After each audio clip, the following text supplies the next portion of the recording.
after our little graphic here, to the need step, or what is the problem. And there are a few steps that are involved in here. First one is you state what the need is. State in your own words what's the problem or what's the need. Why do we need to do something? After you stated the need, then you illustrate. Examples. Let's say, for instance, drinking and driving is a pretty common topic, but if you're talking about drinking and driving, then you provide illustrations or you provide real life examples and you give us some details, or maybe you show a picture of someone that unfortunately has been hurt by a drunk driver. So all of those things can be presented there. The examples provide emotional appeals, and in a persuasive speech, you want emotional, ethical, and logical appeals to really be an effective persuasive speech. So you give some examples. The third part here, or C, is you elaborate. And to oversimplify this, what this means is providing us with some statistical data that says this really is a problem. This is something that we need to do something about. And so what you're doing is you're stating the need in your own words, you're providing some examples in the illustrate, and then you're elaborating on it, or really what you're doing is giving it some numbers, giving it some statistical data that says this is a significant problem. All right, and then after you've done that, after you've elaborated or provided some statistics, then you point. And what the pointing step means is that it brings it down to you and me. Let's use the example of drinking and driving. In drinking and driving, what you're doing is that you've stated the need. Maybe you've given some examples of people that have been, heaven forbid, killed by a drunk driver, but you're providing pictures and examples. You've used the statistics. And then what you do is you point. You bring it down to the people in the class. Maybe you say that, I don't know the statistic off the top of my head, but 1 in 5 people will be affected by a drunk driver. And then you have people raise their hands. So what that means is that 5 people in this class of 20 have been or will be affected by a drunk driver. To be honest with you, I think the statistics are even higher, because I know I've been affected by a drunk driver. I lost a cousin to a drunk driver in the 1970s. So, but the pointing step brings it down to you and me. Maybe it's drinking, driving statistics in Pettis County. Maybe it's even in Sedalia. I mean, bring it down to you and me. So that's the need step. Stating the need, illustrating it by using examples, elaborating by statistics, and pointing by bringing it down to a personal level. What's it mean to you and me? So that's your need step or your problem step. The third step of this process is the satisfaction step or the solution. And the solution you start off with by stating the proposition. What are you asking us to do?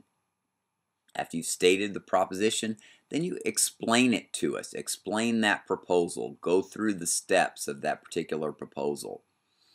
What do we need to do? How do we need to do it? And then after you've explained it, then you go into how does it meet the need?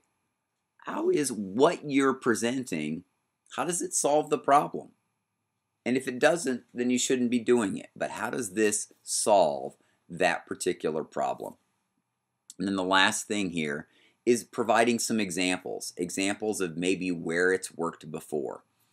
Let me back up a little bit. We'll talk about an example that I can think of in education. I've been teaching for about 20 years now. I can remember, I want to say about 12, 13 years ago, when there was a huge movement in secondhand smoke, where we started to find the dangers of secondhand smoke. We got attention to the problem, and then we went through and looked at some of the statistics of what happens or the dangers of secondhand smoke. The solution that we came up with was smoke-free campuses. And it started with, when I first started teaching, we had smoking areas. Now, I'm not trying to get on the smokers at all, so please don't take it that way. But we had these examples of what happens with the smokers. Okay, so what happens with people that inhale secondhand smoke? And what we found out is that it's dangerous to people that inhale secondhand smoke. So we got rid of designated smoking areas and actually moved them outside, and eventually move them even into automobiles. So now we have smoke-free campuses all across the United States. Here again, not getting on to the smokers, I'm just saying that was an example of where we went through this. So after you do the satisfaction, after you've provided a solution to us using those 4 steps, then you go into the visualization step. Now, you can do this 2 ways.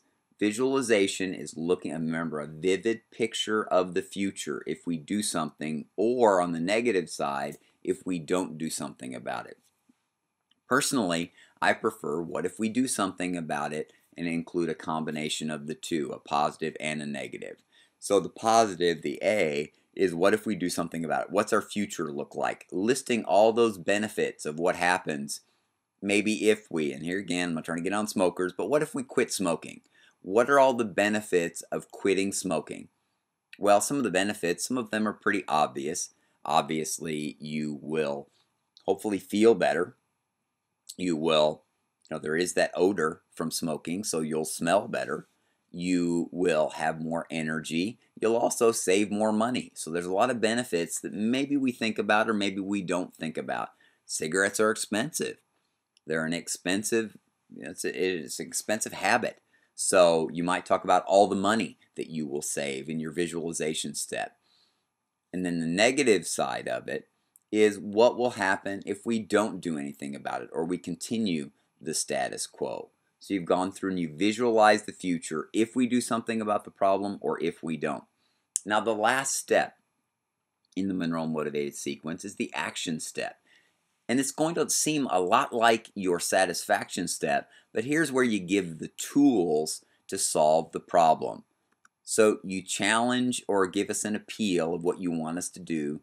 You summarize your speech and give us some steps in achieving that. And you provide a memorable statement. Let me give you a couple of examples and then we'll move on. Let's say you're asking us to take a CPR class. In the satisfaction step, you've talked about the why take a CPR class. I mean, taking a CPR class, maybe you're explaining what it entails to take a CPR class. Well, the difference between that and the action step is that in the action step, you're telling us when and where we can take a CPR class. So you're giving us the tools in the action step to solve the problem. Closely related to the satisfaction, but just slightly different in there.